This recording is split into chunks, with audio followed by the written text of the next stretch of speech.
Hello, everybody. This is Francesco Antolini, game director. And down there, the controller, we got Brian Rodriguez, one of our producers. Me cheer up for him. As John was saying, this is Just Cause. It's a game that, it's built on a conundrum system that works all together at the same time. So very often the unexpected happens. Usually when that happens, it's fun, but we're gonna see, okay? So we start this presentation today from this panoramic spot in Solis that gives you a pretty good idea of the extent of the world. So Solis is the new world of Just Cause. It's the biggest world we have to date, and it's also the most diverse. It's inspired by landscapes in South America. And here, for example, you can see at the bottom the grasslands, inspired by the pampas. On the background, we got the desert. And if you sharpen your sight, you may see a hint to a sandstorm. But no worry, because we are going to fly pretty close to it in a few minutes. And here, the Alpine is entering the screen, obviously inspired by the Andes. And if you're wondering whether these big clouds that it's coming in, it's hiding a tornado, you're wondering right. You've seen this probably at E3 or in some of the videos that we have released. You did see that in the context of a mission, but as you see, the tornado is there, the sandstorm is there, and blizzards are to be found in the mountains. Everything is procedurally generated, everything is there for your use, per use, and to just have fun with those. Let's just jump down the cliff. Needless to say, both parachute and wingsuit are back. We know how much you did love those in the previous games, so we did the extra effort to perfect them even more. We improved the interaction model, and we've polished the animation and the way that Rico relates to his parachute and the wingsuit. The result is an experience that feels extremely natural and organic. We just landed on an airstrip, something is missing, I guess a plane, so why don't we drop one?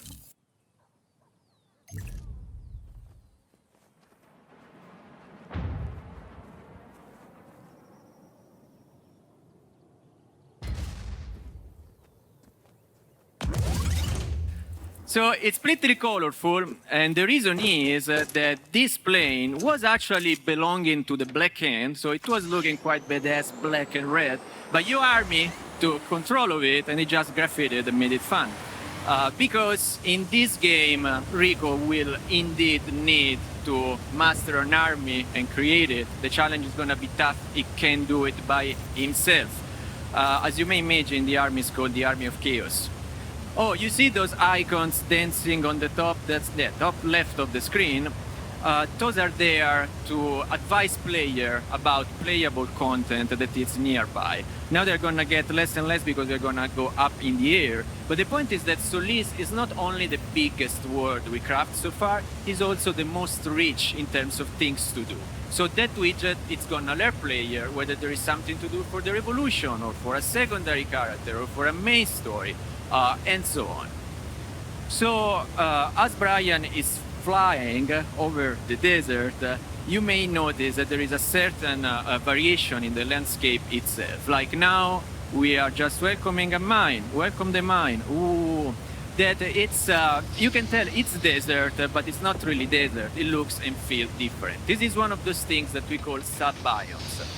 And we need to use these to infuse variety within the biomes itself, because again, they are big. If they were all looking samey, you will be bored pretty soon, and I don't want that. We just want to give you surprise after surprise. There's the sensor. I did promise before that we would have passed nearby. I hope we don't end inside it, because one of the features of the sandstorm itself is that it drastically reduces your visibility. That has quite interesting consequences in the way that you approach combat, but it's not something that you want while you are flying. Oh, here it's another one of my favorites. Probably this is my favorite sub-biome in the desert, is the canyon that goes with a river at the bottom. Now, the world is big, and it's big not just for the sake of being big, it's big because Rico moves fast. He moves fast if he's in a vehicle, he moves fast if he's in his wingsuit, and he basically teleports himself every time that he fires his grappling hook. So we literally need ground to cover. This time around, we also built it differently. If you've played the previous games, you will remember a game that is structured in a set of island or island. In Just Cause 3, we went for more of an imposing landmass. I define it positively overwhelming, and this changed quite a bit the experience. Just think about the role of water. There is no more ocean, but we got rivers that in pure Just Cause style are fully physicalized, so they got currents and things can float on them according to proper fluid dynamics.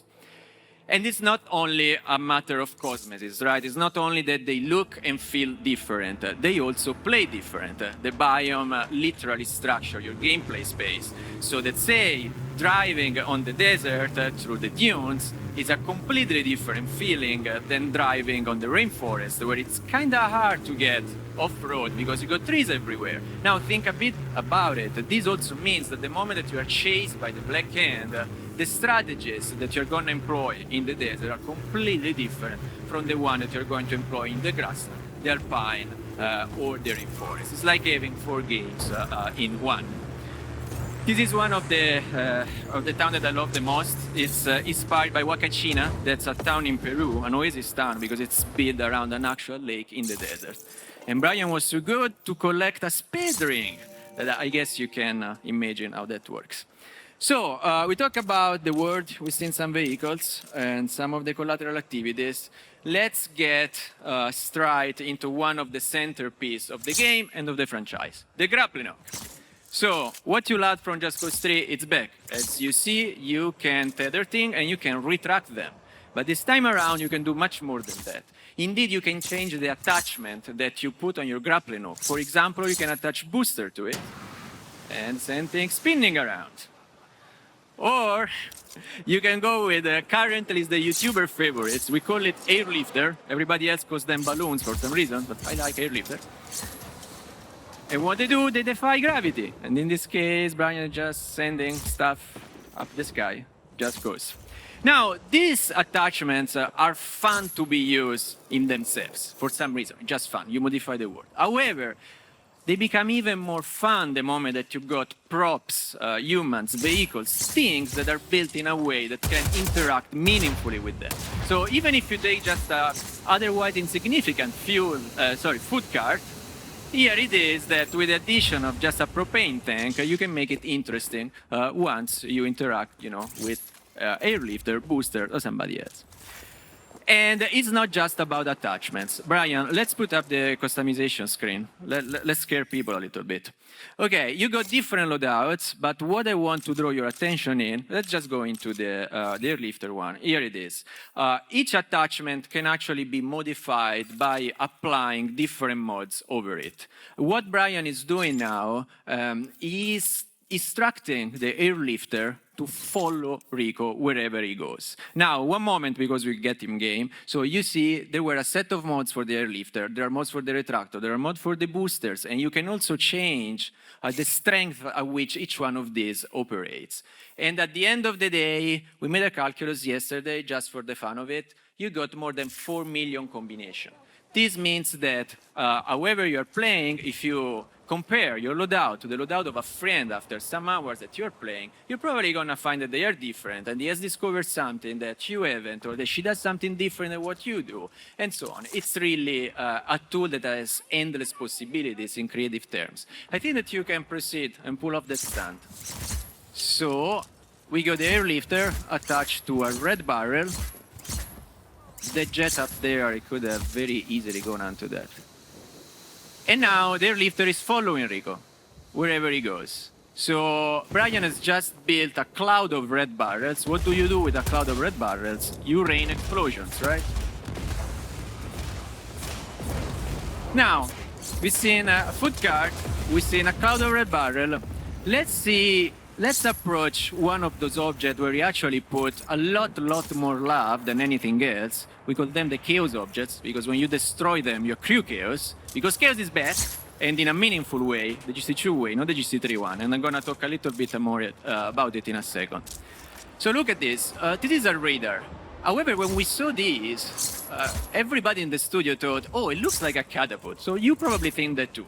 And if you as my player think that, I don't want to frustrate you. So I want for this thing to actually work as a catapult, because it looks like it. And so that's what we did. We rigged it in a way that if you discover it, if you want to have fun with it in this way, it's going to actually make you happy. What we always say in Just Cause is, if you think about it, you can probably do it, you know, and the consequence may give you a smile. So those interactions actually are something that I consider relatively simple, something that I expect for each one of our players to pull off. But you can do much more complicated things, and those things are there for that slice of player who really like to go bonkers and be creative with the tools that we give them. To pull this off, we will start by supply dropping a tank. We have unlocked everything in this build for the sake of the demo. It goes without saying that as you play the game, you will progressively unlock your supply drops, you will progressively unlock your grappling hook attachment and mods.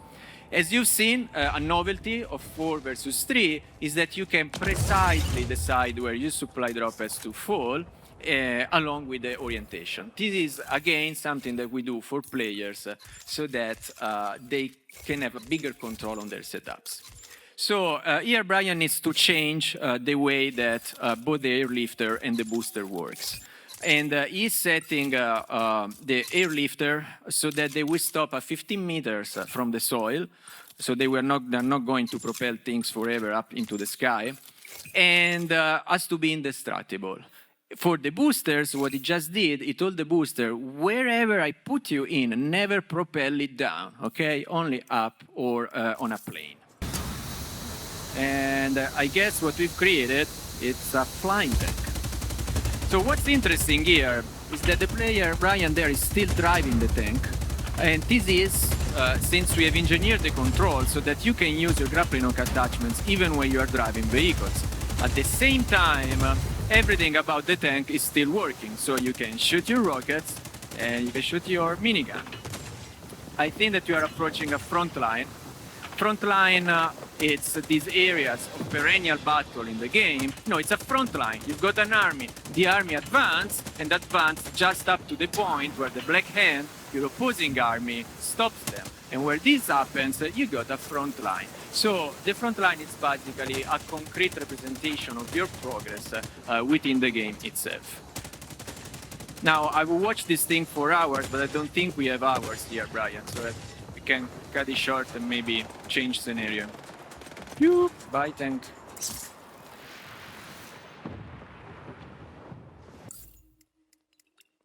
We are going to switch now to the rainforest, namely to a place called Meteolab. It's a research facility where they research lightning.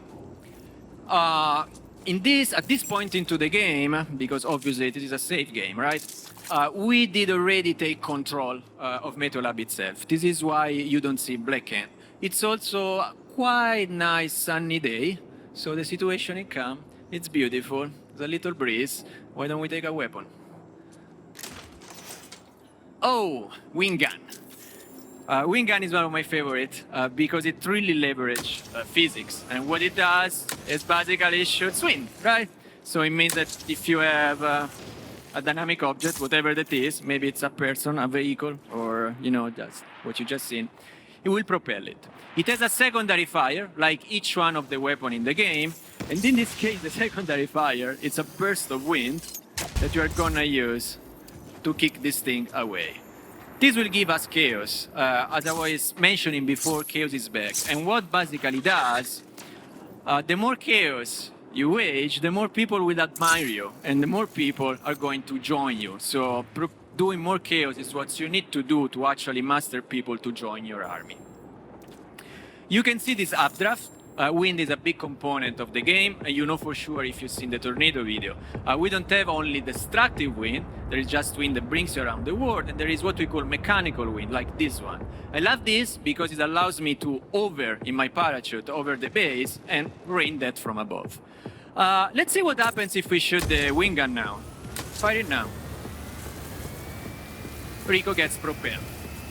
And this is kind of a testament to how deep and coherent the physics model is.